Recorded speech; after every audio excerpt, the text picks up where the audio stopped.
Out of Kilter, a novel by Sandy Hyatt-James. Read by Tej Lander.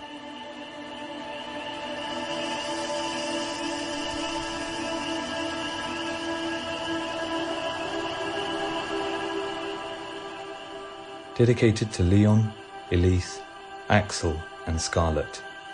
With all my love.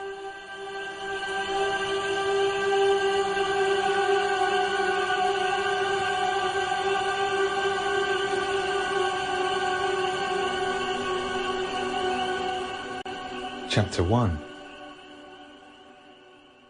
Linden walked across the supermarket's car park and kept her head down. The last time she came, fights broke out, and she didn't want to be dragged into any more. There were fewer people about, much fewer than her last visit. Although this meant she was safer, it wasn't a good sign. Trolleys, no longer stacked up in their bay, littered the car park. Some had overturned in the wind, and nobody had bothered to pick them up. Linden took one and pushed it inside. Her inner voice chanted, "I hope there's still something left. Please don't let all the edible food be gone." But it had. As her eyes scanned the interior, empty shelf after empty shelf looked back at her.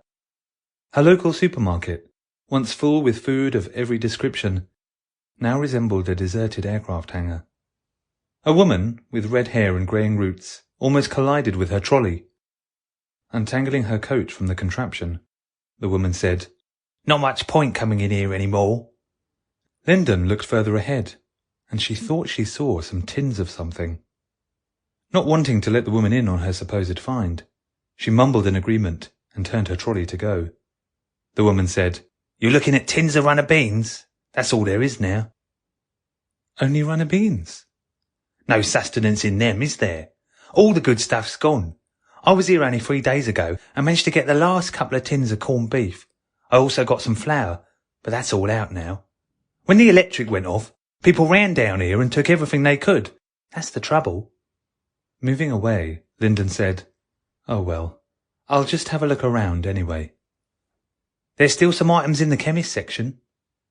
Linden glanced at the woman's trolley and saw boxes of bandages and antiseptic. "Oh, I have plenty of stuff like that." "So have I. But in times like these, you never know if you'll be able to replenish what you use, do you? I wouldn't go near the fridges and freezers if I were you. They smell like rotten eggs now." She turned to leave and then stopped to add, "You know, the council will be sending food trucks out every day as from tomorrow." Linden's mood lifted. She managed to smile and said, "Food trucks? No, I didn't."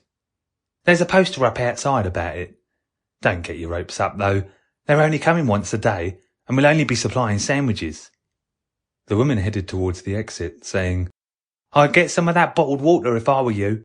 It won't be long before the stuff coming out of our taps isn't safe to drink anymore." Linden took the last 2 large bottles of water and left. After trying 3 more supermarkets and finding them also ransacked, she went home. At noon the same day, a thudding on her back door jolted her from an afternoon snooze. Without thinking, she ran down the stairs, but hesitated with her hand on the bolt. She then heard a familiar voice from without, and let out a gasp of relief. Her brother William and 10-year-old nephew Thomas stood on the doorstep. Before she could utter a word of greeting, her brother pushed past her and demanded she shut the door again. She did so, and the 3 of them faced each other in the hall. Seeing his worried face and sensing Thomas's desolation, she said, "What's happened?"